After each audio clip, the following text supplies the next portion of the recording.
Thanks a lot, everyone, for being here. We are very happy to host this event and receive Michael Plöd, that is going to talk about systems thinking by combining team topologies and context mapping. So I hope you're as excited as I am. So before we get started, just a few words. So about the agenda, we'll start with just a quick introduction about our host, N26, about the DDD Barcelona Meetup group, and of course about Michael. So after you will have the talk, of course it's going to deliver the talk followed by a Q&A session, so feel free to raise any questions you might have. We're here also to exchange and discuss ideas. And then after the Q&A we'll have a small networking session, so with drinks and pizza, so feel free to hop out and hang around here. There will be some food. And at 9:30 we'll leave the premise. And yeah, that's basically it. So about N26, quick word. So N26 is one of the leading mobile bank in Europe. So it has received some awards recently, like about being one of the best bank in some countries elected by Forbes. And basically the vision of the company is to change the world's relationship with money for the better. And for that, the mission is to build a bank that the world loves to use. And so the customer value proposition is to give people the freedom to bank their way. So thank you N26 for having us today. And I will pass over to Danny.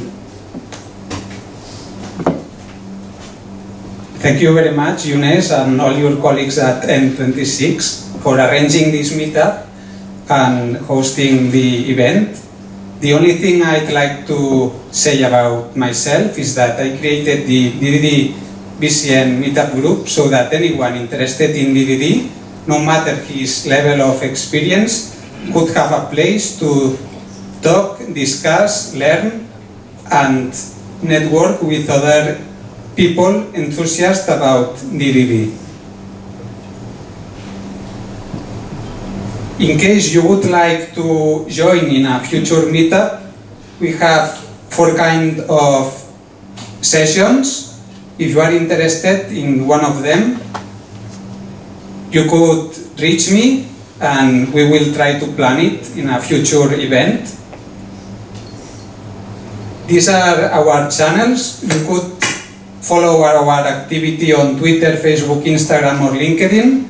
We also have the recorded talks about all the meetups on YouTube and all the event activities on Meetup or Eventbrite, and also the Discord group for discussions, and in the DDDBCN.org website you could also find several resources about DDD. These are our friends and supporters along our 5 years of existence, and for this event our friends at DDD Europe provide us a 10% discount, and in e-learning de Solé Morera, my learning platform to learn event storming and DDD, I have also provided a discount. In case you were interested, on the meetup description you could find the links. And well, we have today a special meetup with Michael Plöd. I met him on 2020 during a workshop he instructed at DDD Europe, and he now works at IKnowQ. He has also worked at Deutsche Bank and has several years of experience, and I also recommend his hands-on domain-driven design book if you are interested to learn about context maps. It's my reference book to learn about it. So let's give an applause to Michael. Welcome everyone to my talk about systems thinking by combining team topologies with context maps. I know there's a lot of buzzwords in that talk title. I hope that my talk itself won't be as buzzwordy as the title might imply. I'll do my best about that. So thanks for having me on such a short notice. I know we announced that quite spontaneously. The history was this, something like me appearing at that meetup has already been planned. In 2020 we had a deal that I show up in Barcelona when I'm at the Spring I/O conference, which takes place right now. But, well, COVID hit. So no conference, no Michael in Barcelona. But this year, conference, Michael in Barcelona, DDD Barcelona meetup. So thank you very much to N26 and Daniel for the organization and everything. So please give a big round of applause to those folks. Okay, just a few words about myself. My name is Michael Plöd. I work as a fellow for a company called InnoQ, which is basically a consulting company. I've been doing DDD for 17 years now. And I admit, 17 years ago, when I read the Blue Book by Eric Evans for the first time, I probably understood just 10% of that book.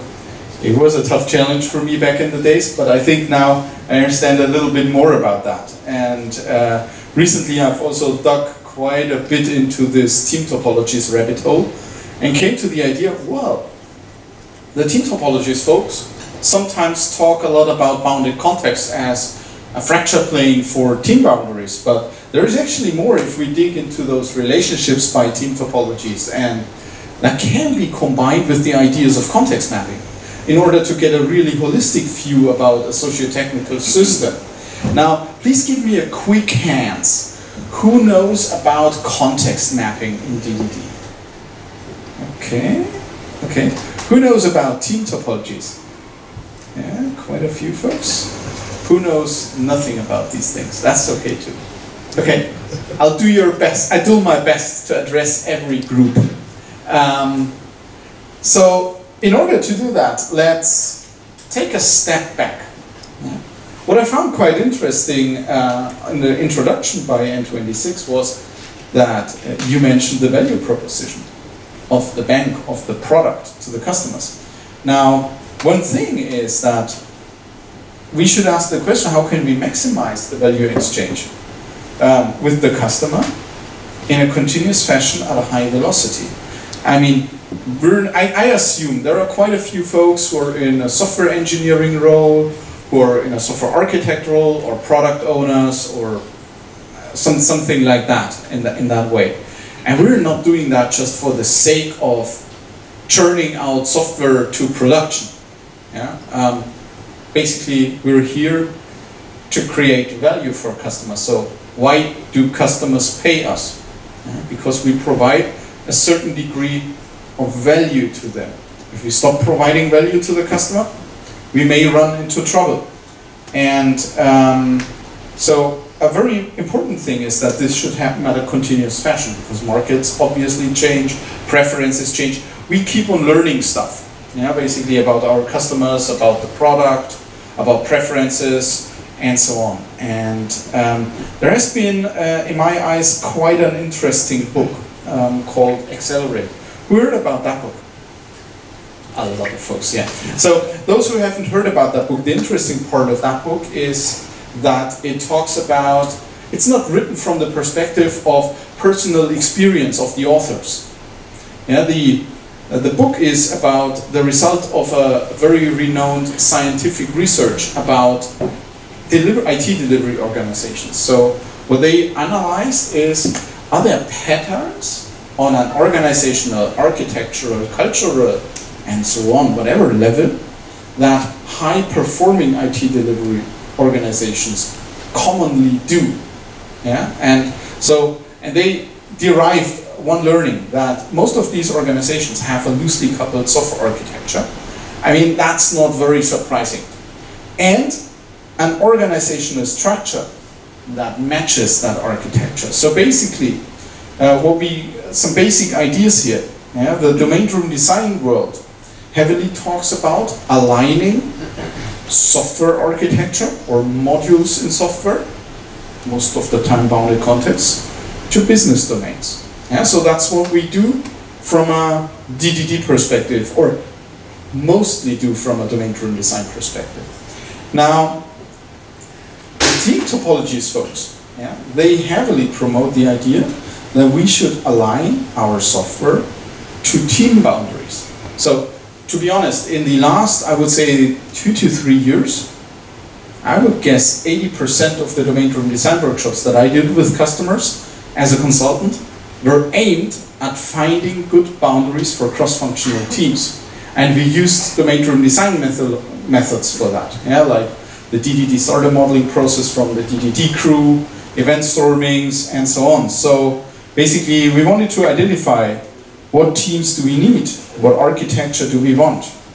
And a lot of that is rooted in the idea of so-called socio-technical architectures. A good friend of mine and a very active person in that area is Eduardo da Silva. And Eduardo had he has a really good blog post, so I can highly recommend you to check out his homepage. He writes excellent books on socio-technical architectures. He said that socio-technical architectures is about taking a holistic co-design approach to technical and organizational systems, given the inherent impact they have on each other. I mean, this quote is a little bit hard to digest when you're new to that topic. I have an easier to consume quote from Michael Nygaard. Michael Nygaard, for instance, said, team assignments are the first draft of the architecture. So let me give you a simple example for that. So, for instance, you have a UI team, you have a backend team, and you have a database team. And you tell them, build us a bank. Or build us a mortgage loan system for a bank. Yeah? What will they build? They will build a UI, a backend, and a database. Because that's the way how they talk to each other. Yeah? So very often the UI team goes to the backend team and says, hey, we need a new field or a new functionality for a search or for a form. Can you provide us with an API for that? The backend team says, yes, yes, for sure. We'll put that in our sprint planning. They go to the database team and say, oh, we need those new tables and so on, in a very old-fashioned, old-school delivery organization. Yeah? And so this is how those teams talk to each other. This is how the software probably talks to each other. I'm heavily talking about Conway's law here, obviously. Yeah? But what we want, yeah? What we see here, there are two boundaries here. Yeah? We have on the one hand team boundaries and on the other hand software boundaries. And we obviously want an alignment of them so that we have clear-cut responsibilities. Yeah? For instance, for a cross-functional team. Robert Frost said, good fences make good neighbors. And a very interesting book on that topic has been written by Daniel H. Pink. He wrote in his book Drive about what motivates us, what motivates teams. And he came to the conclusion in his research that it's autonomy, mastery, and purpose. Now, mind those three terms. I will come back to them during this talk. Personally, I have to agree, I have to say that I'm not a very big fan of this term team autonomy, because it very often gets misunderstood. That a team can do whatever they want. So for instance, that a team at N26 says, this banking stuff, that's not our cup of coffee, let's build a mobile game. And that's not what team autonomy is about. Yeah? I think what I prefer talking about is about, I'm looking for a term like loose coupling between teams on a coordination level, on a team coordination level, so that the cross-team coordination gets reduced, yeah, by something like that. So that most of the decisions that a team makes can be made within the boundary of a team without them having to reach out to other teams, talk to other teams, getting approvals and whatnot. Yeah, so autonomy is a little bit too radical for my taste. Yeah, but that's my personal opinion here. Because loose coupling is also not called decoupling or no coupling. Yeah, we still have a certain degree of coupling, but we actively try to reduce that kind of coupling. Yeah? And what we need in order to achieve that are good boundaries, yeah, for them. So that we make sure that a lot of these decisions can be made within the boundaries of those teams. Yeah? Now, the team topologies, folks, they talk a lot about so-called fracture planes. Yeah, so those are ideas how we cut certain team boundaries. And a very prominent one comes from the domain-driven design space, called the bounded context. Now, there's a definition for the bounded context which I personally like quite a bit. And that's this definition. A bounded context is the boundary for a model expressed in a consistent language tailored to a specific purpose. Now, what we want to achieve in that boundary is that we have teams that can learn and master a domain complexity, that can still be able to deliver high quality software while doing that, and they still have the time to conduct experiments and do active learning on their domain. Yeah, I mean, the banking business is changing, the automotive business is changing, e-commerce, new trends appear here and there. So we need a constant evolution. Yeah? And a very interesting thing here is this, tailored around a specific purpose. So what we're not trying to do with the bounded context is to find overly generalized models with a priority for reuse. That's not what we want to do here. So I'm not a fan of thinking in black and white dimensions. Yeah? There are shades of gray, there are colors somewhere in between those extremes. And this is the reason why I would never say that domain-driven design is against reuse or something like that. I think that's nonsense. I would rather say that the priority of our modeling, of finding boundaries, of finding models in there, our first priority is to have a model that does one thing really well. Yeah? And if this is then reusable, that's a great thing. No one is against that. Yeah? So when we talk about that goal and we check it against the drive stuff from Daniel H. Pink, you read mastering domain complexity on one of the slides, and you read purpose on one of the slides. Yeah, so we're moving somewhere. Yeah. Now, how about that autonomy part? And this brings us to a topic called systems thinking. Who has read a little bit into the idea of systems thinking? Quite a few folks. Cool. I like that stuff a lot. Yeah. So, for instance, Eckhoff's Best is a really good book, and Donella Meadows' Thinking in Systems is also a good starting point for that. I added the QR code, so if you're interested in the books, you can just scan them and get a reference to them. And if you want to get started, I definitely would recommend this one over there by Donella. And so, for instance, Eckhoff said, to manage a system effectively, you might focus on the interaction of the parts rather than their behavior taken separately.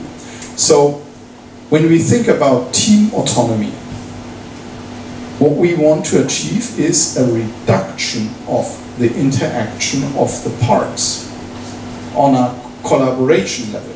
So we need to have a holistic view on these things. Yeah? So autonomy is a lot about a reduction or maybe even a lack of interactions, but I would rather stress the reduction part here. Yeah? That's something we should aim for. Yeah?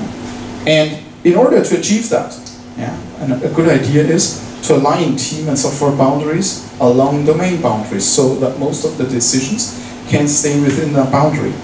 And this brings us to the first major part here. Let's talk a little bit about Team Topologies.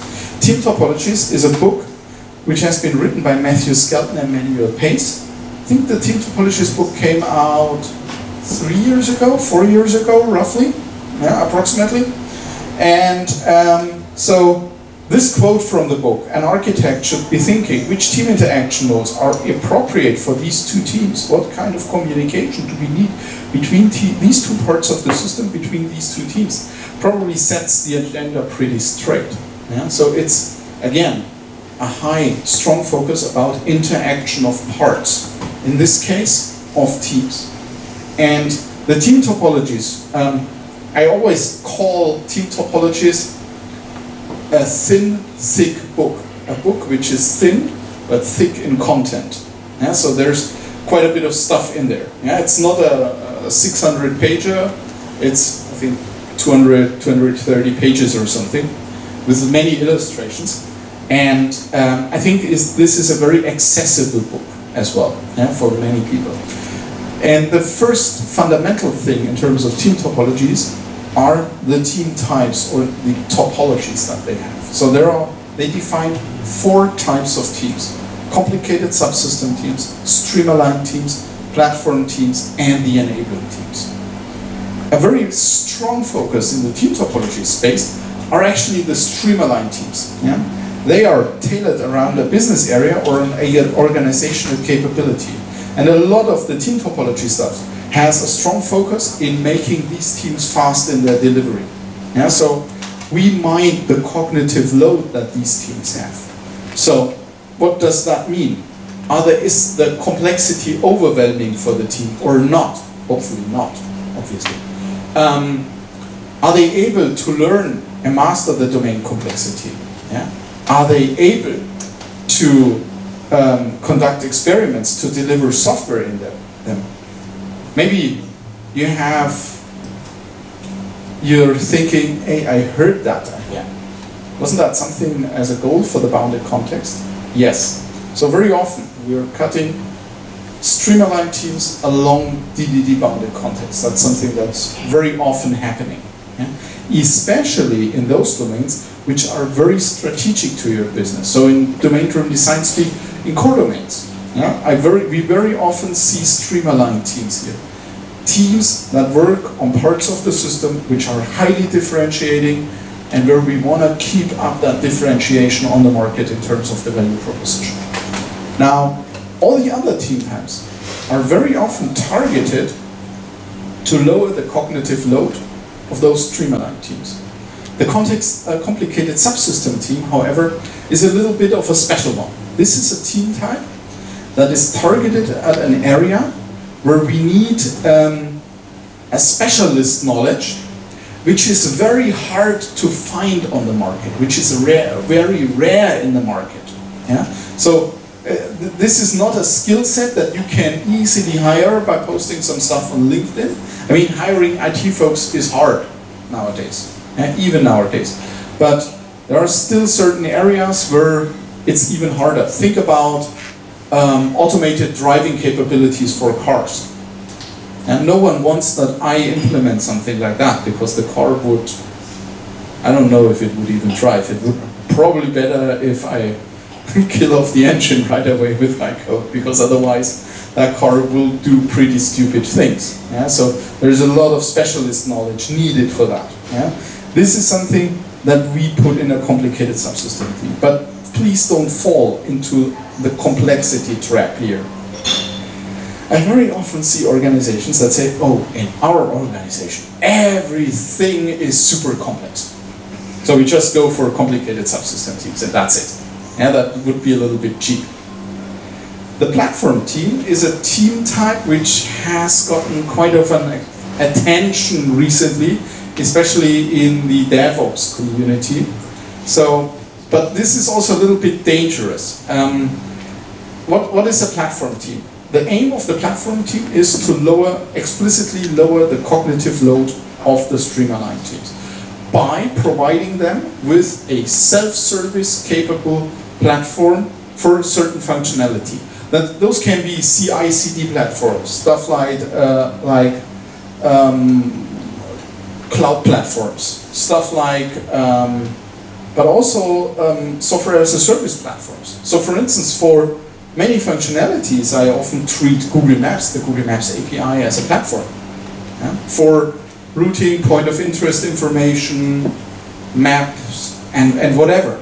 Yeah? They have an API which is self-service capable, which you just can use. You don't have to coordinate with the team at Google, nothing. You just sign up for the API, accept the terms of use, put down a credit card or a billing address so that the money can move to Google, but you're rarely in a coordinating call with the team at Google.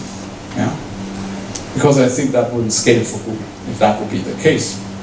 Yeah? So also platform teams are something that those don't have to be necessarily technical platforms. Those can also be business functionalities, especially in generic subdomains, or some kinds of supporting subdomains. Yeah, where we say, hey, sending, for instance, at a bank, sending and receiving letters with a document management. Yeah, is something that nearly every functionality in a bank needs to a certain degree. Am I right? Yeah. Obviously. Yeah, so maybe ramping up a self-service platform for this kind of stuff may be a good idea. And I'm pretty sure you don't plan to differentiate over paper letters. Not at all. Certainly not at N26. Yeah, I'm pretty sure. So, yeah, platforms can also be business functionality that's being offered there. And finally, we have the enabling teams. And the enabling teams are a very interesting team type here. Why? They are there to also lower the cognitive load of the stream-aligned teams mostly in terms of learning new stuff. So, of course, the stream-aligned teams need to have time in order to learn about their domain, to move their domain forward, to conduct experiments and so on. But do they have the time to research about the latest and greatest collaborative modeling techniques? Probably, yeah, well, if they take that time, cool, but they will suffer on another end if they do that. So maybe there is an enabling team that does the research for the organization, provides the team with options, yeah, and consults those teams. Yeah, I often say enabling team is kind of an in-house consulting team. There's, by the way, if you're doing an IT transformation, for instance, a modernization from, let's say, an old school waterfall driven legacy big ball of mud monolith development towards microservices, for instance. Yeah, like typical stuff that we see happening in the industry nowadays quite a bit. It's easy to say we want autonomous teams and the teams have to make their own decisions. That's super easy. I can do that as a manager. I can write it on a fancy PowerPoint deck and say, hey, take decisions and take responsibility. But are the teams able to do that? Do they have the knowledge? Are they able to do the trade-offs? Very often at an early stage, not. Now, think about software architecture, for instance. Yeah? Organizations that have this legacy very often also had those typical ivory tower software architecture teams, for instance. Yeah, that wrote a lot of concepts and specifications and rules for the development teams and say, you as a developer don't think about that, you do it like that because I'm sitting in the ivory tower, I'm the chief architect, and you bow down, you developer. Yeah? I'm joking around now. Now, something like that is something that we don't want to have in an agile delivery world. No. We want to move the architectural decision-making into the teams. But they need to be enabled to do that. So what I'm currently working on at 2 customers is transforming such ivory tower architect teams into enablers. So that they are no longer telling the developers what to do. No, they are helping the developers and facilitating architectural work with the goal so that they can do that on their own later on. And then Team Topologies has a couple of team interaction modes, 3 types. Collaboration, acts as a service, and facilitating. Let's start with the latter one. Facilitating is obviously highly targeted at the enabling teams, so that they facilitate some stuff, but it can also be a temporary thing. For instance, when you have a complicated subsystem team on a legacy monolith, and we're pulling out some functionality as a self-contained system or a microservice or something like that, and the old guard helps the new team a little bit. That can also be the case. So that can also be happening between complicated subsystem teams and stream-aligned teams. But very often in this case we see collaboration. That is a high communication bandwidth between teams. Those teams coordinate their efforts a lot. They sit a lot in meetings. Yeah? This is something that we actually try to avoid in a Team Topologies environment. Yeah? We don't want to have long-term collaboration between teams. Sometimes collaboration is needed, but try to limit the collaboration. Try to drive it down. Yeah? Loose coupling on team coordination, reduction of collaboration. And X as a service is something that you would do with the Google Maps API. You go to the Google website, you sign up, you get an API key, you put down your credit card, you read the documentation, and you just start using the service. That's what X as a service means. That's very important. I see quite a few customers lying to themselves with that regard, that one team is consuming a RESTful HTTP service from another team, but they are still in a heavy collaboration with each other. They hang out in many meetings. That's not what X as a service in Team Topologies is meant. This has a very strong self-service fashion to it. The case that I just mentioned is still collaboration. And the Team Topologies folks, yeah, they visualize these things in some nice images and so on. So, first of all, Team Topologies is no rocket science at all.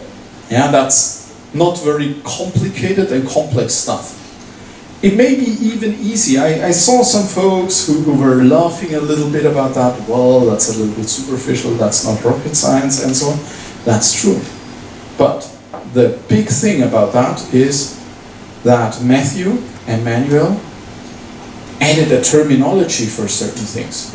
Yeah, a commonly understood terminology. So we got a language, we got a visualization to start addressing these dynamics in an organization that we have. And this is extremely valuable. Yeah? So a very important thing is cognitive load. According to Team Topologies, the bounded context is a team first boundary. So align your bounded contexts along teams, or align your teams along bounded contexts. Now, Team Topologies addresses stuff like team classifications, teams, collaboration, services and interfaces. Team boundaries first. So we start from the teams and then look at the other responsibilities and enabling teams. Team Topologies is a thing that's quite new, 3 to 4 years. Domain-driven design has its 20th birthday in this year. The DDT book by Evans came out 20 years ago, and in that book there was a chapter called Context Maps that addressed quite similar stuff, but from a little bit of a different perspective. And I had this term systems thinking in that. Systems thinking is a lot about a holistic overview, and I would say Team Topologies are a starting point in that way, in that regard. Yeah, they can get you started, but there is a chance in which we can dig deeper and address some stuff that isn't even covered by Team Topologies. Yeah, so we get a greater insight into those dynamics. Yeah, so context maps in domain-driven design address those relationships not from a team-first perspective, but from a bounded context first perspective. So we start with the bounded contexts, which hopefully resemble and are aligned to modules in your software. And no matter how you deploy them. Yeah, you can deploy a module as a self-contained system, as a bunch of microservices, as a collection of Lambda functions, whatever. Yeah, no matter how you deploy them, or in a monolith. Yeah, I'm still a big fan of monoliths if your quality requirements are calling for it. Cool thing, as long as you structure it properly. Yeah? And this is where the context map starts. Nevertheless, the context maps also talk about teams. They don't talk about team relationships, they talk about team dependencies. So one dependency is a mutual dependency. What does mutual dependency mean? Let's say I am a team and you are a team with the shirt of a really cool band. Big fan. So when I change some stuff, you need to change some stuff as well.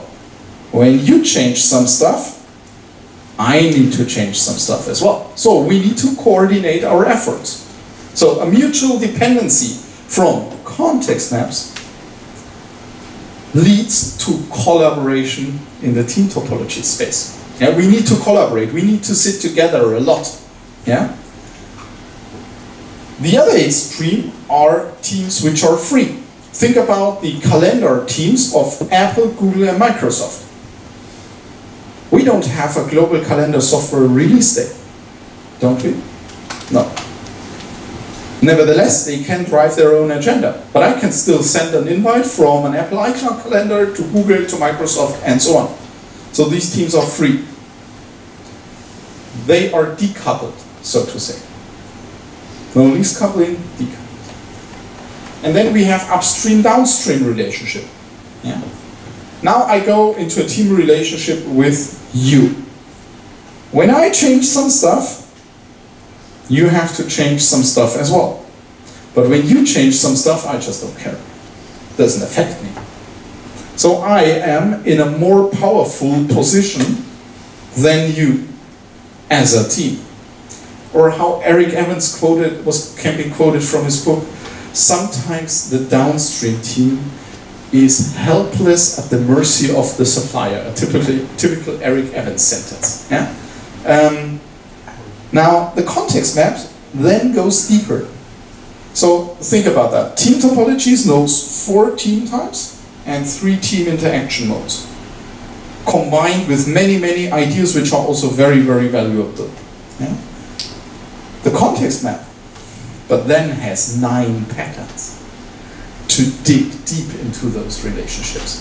But they are very, very broad. They address various aspects like APIs, like the propagation of domain models, like team coordination, yeah, and so on. I will not go into detail on all of these patterns, so I'm not going to bore you at, well, now nearly 8 p.m. on a sunny day with 9 patterns. Don't be afraid.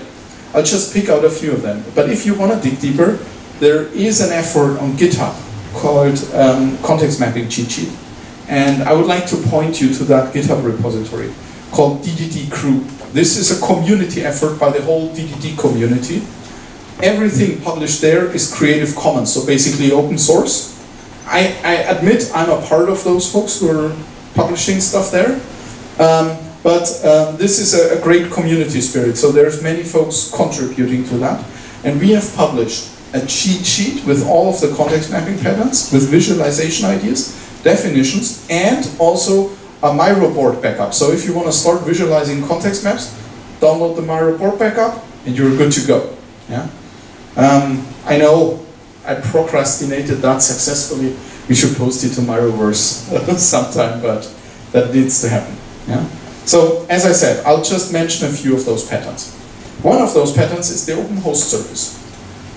Open host service can probably refer to as a public API. Someone is offering an interface for their functionality which is targeted at many consumers.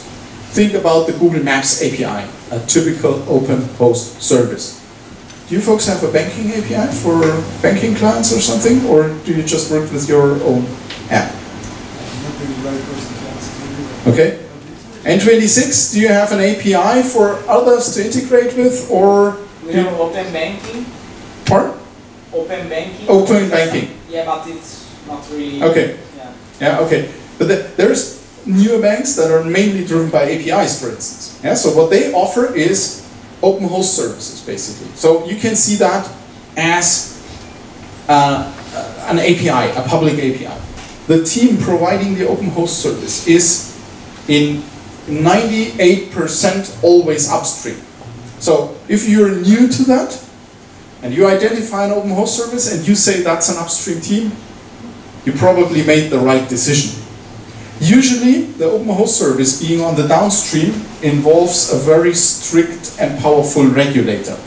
Hello, dear banking business, that can happen sometimes in your area, or in the insurance business. Yeah, but usually, when you get started, think open host service is upstream. Now, an open host service has a payload, doesn't it? Yeah, so if you ask for a route from here to the, how's it called, Fira de Barcelona, yeah, the big fountain where currently the Automobile show is, where Spring I/O is taking place. If I ask Google Maps for a route from here to there, they will probably tell me take the L4 and then the L1 and then you're good to go, and leave at España, and you're there. And this payload is being delivered by that API. Now, what does the consuming side do with the payload?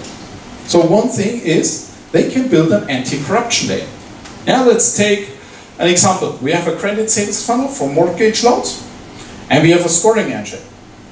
What's happening there? We have an open host service with an anti-corruption layer. And here, we're transforming that model that comes from the open host service into our own model, which is tailored to the specific purpose of scoring.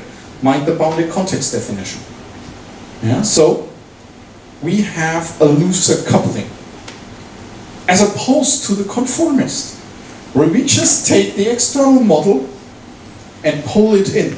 Yeah, we just reuse the model that we get, but reuse not on a physical level. We still duplicate the code for the model. Yeah, we have our own code base for the model. We duplicate the code. Sorry, and but we still basically work on the same structure. So one could say, oh, that's a high degree of coupling. True, that's right. So it would be easy to say, oh, conformists are a stupid idea. I don't think so. Let me tell you about a conformist which I loved. For 20 years, I was running an online music magazine with a bunch of friends of mine. And we were heavily into heavy metal, hardcore punk, and loud music with guitar players and lots of tattoos, long hair, and all these cliches. Yeah, so our audience loved going to concerts. So we needed to have concert dates, tour dates of bands, for instance. Yeah, and but entering that stuff manually was a pain, and no one wanted to do that.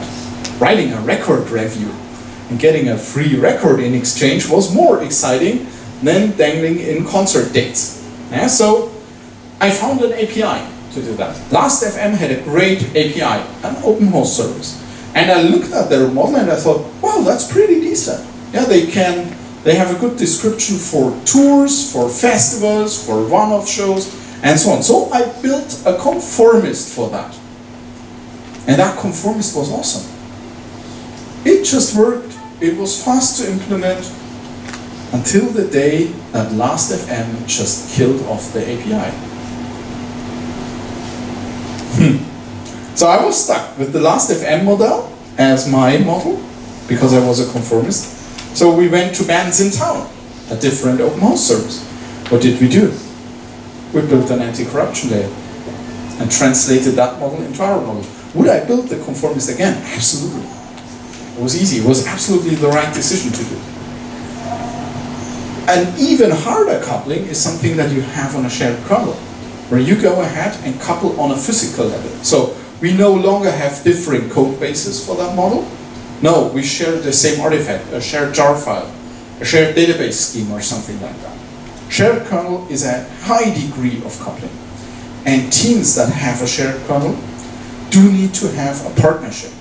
So they need to coordinate their efforts, their testing, their releases, and so on. So partnership is a high degree of coupling, not only on a technical level, but also on an organizational level. Yeah? But there is also another danger here. So if you have a shared kernel and the teams are not in a partnership, but in an enemyship.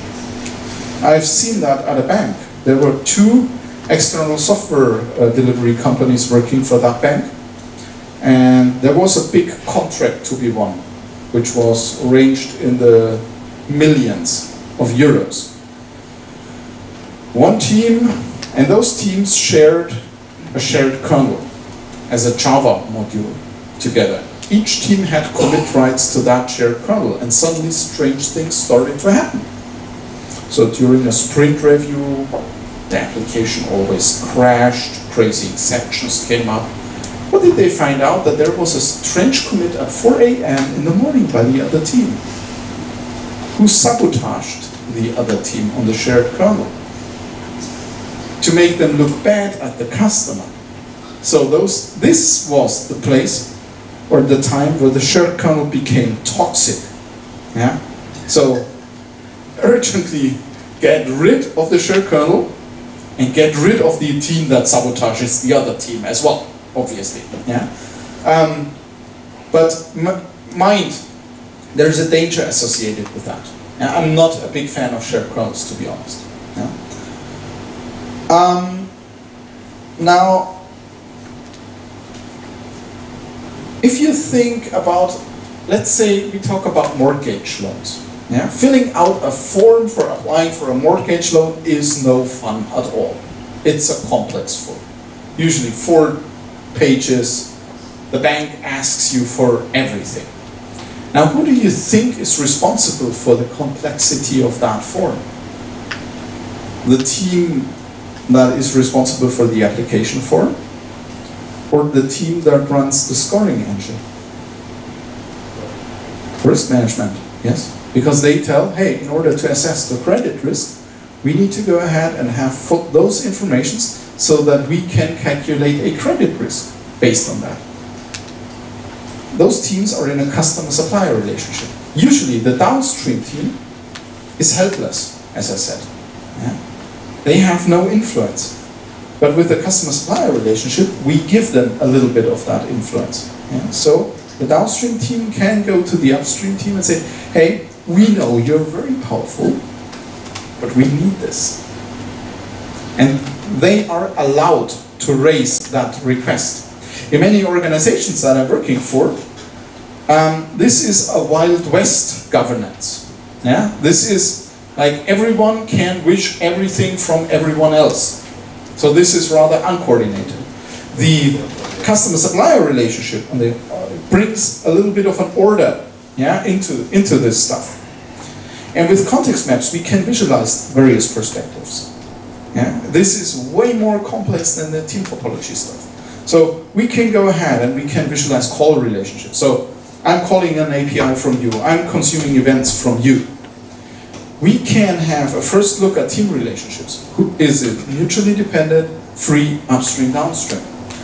We can take a look at an API level. Where are open host services? We can identify how models are being propagated through those APIs. How deep is the coupling of each API call, for instance? Do we have anti-corruption layers? Are there shared kernels? Are there conformists, for instance? And with customer-supplier or partnership, we can even dig deeper into those team relationships. This is not team topology stuff. This is all context mapping stuff. So those patterns, they address various aspects. Yeah? And some of those patterns, they also map to certain team dependencies. So partnership shared kernel is usually for mutually dependent teams. Separate ways, published language for free teams, or upstream downstream is about customer supplier, anti-corruption layer, conformist, and open host service. So if we compare the context mapping stuff now to team topologies, we see a certain overlap. Yeah? They both talk about teams, about collaboration, about services and interface. But what context maps bring additionally to the table are, for instance, how about the domain models, the propagation, the governance model, the dependencies between teams, organizational solutions. Yeah, there's a pattern called separate ways, which is aimed at visualizing organizational solutions where we say, we don't integrate two systems on a technical level, but there is someone with a piece of paper running to someone else and telling them, hey, please do that. Where you have a call center, where you open one application, retrieve some data, copy-paste it to another application. Yeah? So no hard implemented implementation. Organizational solution. Yeah? Is that a good thing? It depends. Sometimes that's a grown thing that has established over time, but sometimes it's also a decision, for instance, in terms when we kick off with a minimum viable product, where we say, okay, for minimum viable, we don't need a perfect implementation, we don't need to scale that thing, we roll that out in order to learn, then maybe such an organizational solution can be good enough. And I think good enough is a good idea for any minimum viable product. Yeah? As long as it's viable. And we take a look at bounded context first. So, but now comes the interesting part. I think, yes, we can combine the ideas of team topologies and context maps. So, let me show you some examples. How aligned is a stream-aligned team? What do they own? So let's look into the responsibilities of a stream-aligned team. So, here we see that we have one stream-aligned team which is responsible for two bounded contexts. Not so aligned. I would say that's a better alignment. Yeah, so this is where you can check this out. Or how complicated is the responsibility of a complicated subsystem team. Yeah, so you can easily go ahead and visualize the complexity that they are dealing with. So the learning, yeah, with context maps, we can dig into the boundaries of the respective team types and see how they are mapped to their intended responsibilities. Yeah? So a stream-aligned team should be aligned to a clear purpose and not be responsible for three totally uncohesive purposes. Now, let's take a look at another relationship. We have a complicated subsystem team which provides an X as a service to a stream-aligned team. So that's this relationship from a plain team topologies perspective. Now let's dig deeper into that. So which bounded context of the complicated subsystem team is providing the service? Who provides the open host service? And how does the model propagation over there look like? So let's assume I have a stream-aligned team, and here we have an anti-corruption layer. That looks pretty fine for me. But let's assume this is a conformist. And this team belongs to a core domain, whereas this belongs to a supporting subdomain. Do I want a conformist relationship in a team stream-aligned which is aimed to move fast in a core domain? No, I don't want that. So, from this perspective, that looks okay. But when we look deeper, we can identify, is it really okay? Like this? This looks really absolutely okay for me. I can sleep really well when I see something like that. But if I have a shared kernel or a conformist here, oh, maybe not the best idea. Let's grab another example. Yeah? So we have a platform team with a customer-supplier relationship here, or with which goes separate ways. Yeah? So you have various options to dig deeper into those team topologies relationship. Yeah? Or how does a collaboration look like in team topologies? Yeah? So here we have a collaboration between a complicated subsystem team and a stream-aligned team. As long as this is a temporal collaboration, everything is cool. But how does that collaboration really look? Yeah? So we have here in this collaboration a shared kernel between the two with a partnership. The aim of the stream-aligned team is always to move fast, to be able to move fast. So from that perspective, you certainly don't want this. Yeah? So you can do a deep dive with the context mapping stuff here. And this is, in my eyes, a really interesting thing. Yeah? As I said, or just a hint there, don't start with the full picture. I would always, nowadays, start with the team topology stuff first. When there's uncertainty, or when you realize, oh, we need to dig a little bit deeper into that, you can still pull out some of the context mapping stuff. Yeah? To bring more substance, to bring more depth into your observations and the thing. So I would say, from a systems thinking perspective, yeah, which aims at understanding a system as a whole, and to get a really holistic overview, the combination between team topologies and context maps makes absolutely sense. Yeah? And it's a very seamless combination, yeah, of course. So when we take a look, when we get back to this value exchange with the customer, yeah, how can we see that? Yeah? So first of all, we need to ask the question, what enables the maximum exchange of value? How are we doing it? And who are doing these things? I would say from a Team Topologies DDD perspective, this can be found out with collaborative modeling techniques like user story mapping, domain storytelling, event storming, all these good things. Yeah?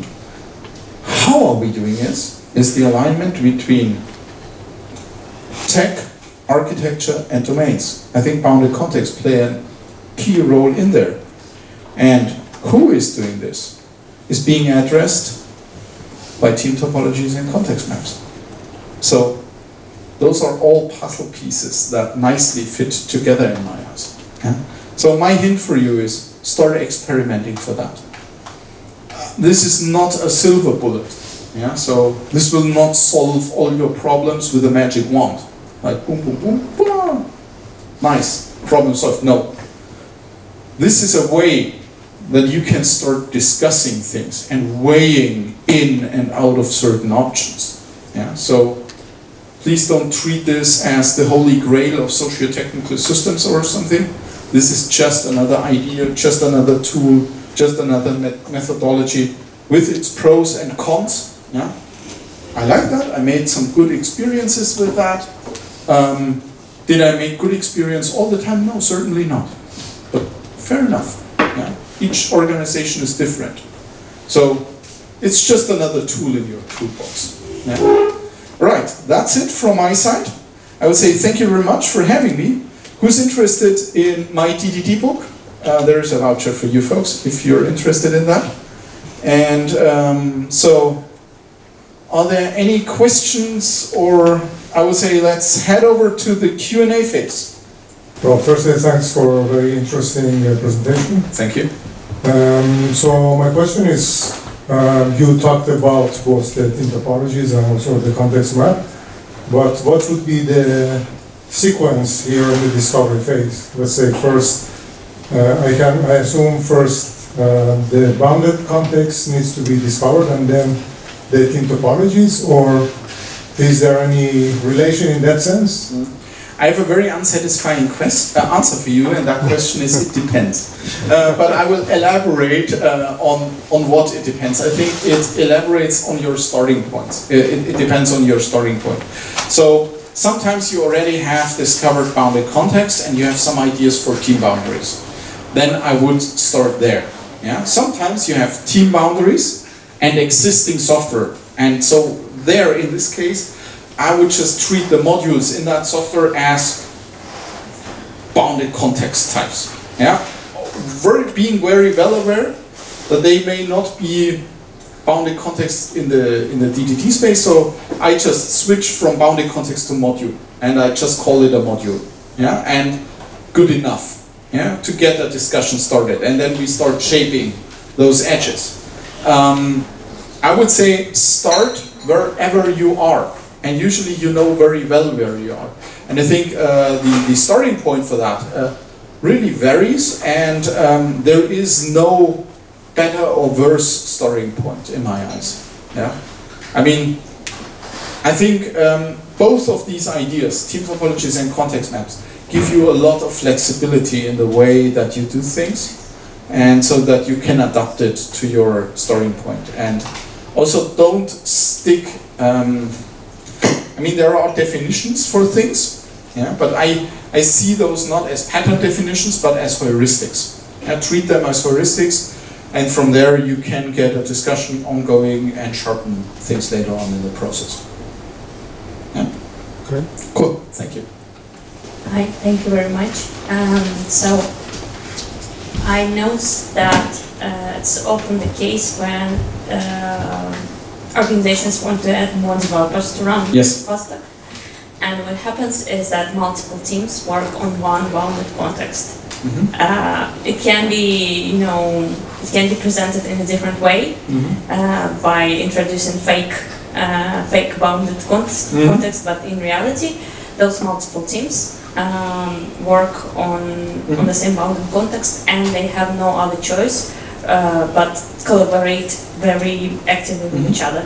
So on that streamlined layer, in my organization we have a few teams that kind of separated, but in fact they are one big team that has to collaborate a lot. How would you recommend to act in this situation from a position of developer and then from a position of architect? So first of all, I would start documenting a very big risk in the reporting. And the risk is that Conway's law will strike. When you have, for instance, 3 teams that are responsible for one bounded context, that bounded context will sooner or later be drawn apart along the communication boundaries of those teams. So in this case, there is a saying, you can't do Conway's law does you, and I think this is exactly what's going to strike there. And I would start off with reporting an inherent architectural risk, because that's the case here. And I would very, very quickly look into ways how to split up this bounded context. And this would be my top priority. Because then, if you identify that, you have a way to split this up in a controlled fashion, where you can manage the change risks and so on. And if you don't do that, the bounded context will be split up, but in an uncontrolled fashion with unbearable risks. So that would be my first take on that. So from a development perspective, what I would start is, I would just first of all go ahead on the team boundaries and start trying to establish clear-cut interfaces between those boundaries in that bounded context. But in parallel, work on an elaboration how this can be split up. So what I always say is that if one team owns 2 or 3 bounded contexts, that is okay as long as you keep the cognitive load in mind, as long as this team is able to deliver high-value software, conduct experiments, and to master and learn the domain complexity of these 3 things. Cool, I can live with that. Is it ideal? No, certainly not. Is it pragmatic? Yeah, to a certain degree. But there, in this case, the risk is, if the team has a certain degree of discipline, that those bounded contexts don't merge together, good. But there are quite a few architectural management tools like JQ Assistance or ArcUnit in the Java space, for instance, that you can use to make sure that there is no merging of those bounded contexts. On the other hand, one bounded context being owned by more teams, more than one team, is a clear warning sign in terms of a socio-technical architecture for me. And I would get, and also it depends in which area this is. If this is in a core domain, act now. If this is in a generic subdomain, well, you may postpone your acting to a certain degree. Thank you. I have a system. Let's say there are units that are upstream and that are downstream. They're codependent. What happens? I mean, how do you? There'll be a lot of chaos when, at some point, the upstream and downstream interchange their roles, and it becomes difficult for you to, get back to, make the system in equilibrium which it was before. For example, the upstream, the downstream becomes legacy at one point, and then the upstream has to now depend on the downstream, and downstream now doesn't care what upstream does. Yeah. So how do you de-chaos that system when that interchanging thing happens? To be honest, I've rarely seen a change, and such an extreme change in power dynamics between 2 teams. Usually, when I see that happening, that is when a very disruptive market change is happening. That priorities really flip over 180 degrees, And I would say this is then the point where I would elaborate or rediscover the whole domain again. Now, where is this moving? What's the perspective, the direction towards this domain is moving? And I would then have a look not only at these two teams, but probably at the dynamics between more teams that are involved. And because really, it's just two teams being involved. Then, yeah. Thank you. You're welcome. Hello. Thank you very much for the talk. Thank you. Very inspiring. So maybe a recommendation on how to explain all of this to our product partners or business, depending on the organization in which you are. I would because I think that in terms of architecture and software engineer, we can really understand all these concepts, and we are really affected by the consequences of not following all of this. But usually the product, and especially on the streamlined teams, there's like the concept of impacting the user and not caring that much on what is supporting the final code.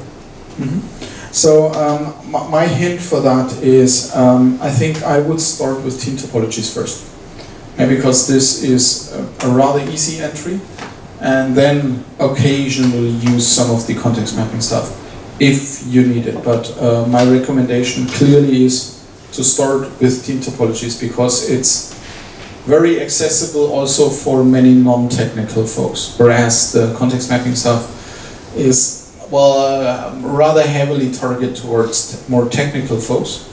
And another hint that I can give you is collaborate a lot. Yeah, do workshops together like event stormings and so on. Get talking, get into discussions, and gradually add some of these methodologies into those workshops as well. But I think key is Team Topologies first and collaboration. Thank you. You're welcome. Great talk. Yeah, I think seeing from this perspective that you presented enlightens a lot how we see the architecture at the organization. I don't know if this question really makes that much sense, but there was an article from Uber called Domain-Oriented Microservice Architecture. Great. Where you instruct your microservices with clusters and you have, the article. So, if I have these clusters of microservices with teams that are related, they are more collaborative than other. I mean, if I work in a payments microservice, I'm more closer to another team who does the wallet, for example. Yeah. Is there something in the team topology that represents these constellations of teams in relation with other clusters? Different perspective. No. Clear answer, no, that's not in there. Team Topologies has a very team-centric focus. I would say what you could do is maybe you, I think you could transform that into the context mapping part, that you say, okay, we have this team, they are, for instance, responsible for that cluster of microservices. Maybe that cluster is a subdomain, a domain, or bounded context, or whatever you want to choose there. And I think that can be a way to address this correlation. But from a plain Team Topologies perspective, no, that is not in there. Clear answer. Yeah. Thank you. You're welcome. But, well, maybe as a fracture plane, that could be the case, but this is not visualized or also not named in those Team Topologies that notations that I introduced there. Yeah. But on a maybe with a bit of interpretation, you could see that as an implicit thing in there, but not as an explicit construct. If I may, on Team Topologies, they mentioned that the model is kind of fractal. Yeah. Like they show an example of a bigger organization that could be seen as a platform team. Yeah. And inside you have streamlined teams. Yes. And so could we say that we could design some kind of constellation by actually having, inside, for example, platform teams showing what are the teams contributing to it? Yeah, that's possible. Thank you for the talk, Matt, by the way. Just to answer maybe for product thing. Maybe there are other books like Inspired or Empowered. They are very in line with, let's say, so they could help product to understand how to be in line also with this Team Topologies. Brilliant books, highly recommend them. Yeah, wondering why product people don't read those kind of books. Yeah. Anyway. Sooner, Safer, Happier is also one of those books that falls into that category. And let me pitch in another one, Escaping the Build Trap by Melissa Perry. That's also a really great one, which is fishing in those waters as well a bit. Nice, nice. And the question is a bit tricky because, you know, it's like being a bank. Yeah. You have other kind of teams that are a bit less techy, let's say, like compliance, sometimes security that is in the middle, and you know, sometimes they are not really, they are dependencies basically. Yeah. Is there, let's say, some nomenclature also for them? I've been talking about that with someone in a leading position at a bank quite a few months ago. And I would say, if you look at compliance and security, maybe you can treat them as enabling teams. Yeah. So, for instance, IT security. Yeah. I'm choking now a bit. I'm getting a bit sarcastic. Many IT security teams that I see, that I meet, have a disabling team mentality. Yeah. Saying, no, you can't do that. No, you can't do that. No, that's not possible. No security, and so on. But I also think that there can be a certain shift, and I'm sarcastic now to a certain degree, and I'm overreaching. I know that. I don't want to diss any IT security experts here. Please don't get me wrong. But I think there can also be an enabling element here. Hey, let us understand what problem you as a team try to solve, and we enable you to solve this problem in a secure way. We help you, we collaborate, we teach you so that you can absorb that knowledge and start doing that on your own. And I think the same goes for compliance. So I think, of course, you can't address all the responsibilities of those teams, because there are also sometimes very strict legal responsibilities, for instance, in terms of data protection. In Germany, there is a law. If you're a health insurance, if you have a data breach, your C-level will go to jail, or runs the risk of being jailed for that. So, of course, there are measurements to avoid that, because no one wants to end up in jail, I guess. Yeah. So, I think you can't fully address it to a complete degree, but I think you can probably address it to 60% or something, by seeing, hey, where can we enable, where can we shift capabilities and so on in the teams so that they can work on their own, and that they don't need this external sign-off, this external sign-off, this external thing, and so on. Thanks. You're welcome. Any last question? All right, then thank you very much. Thank you. A round of applause.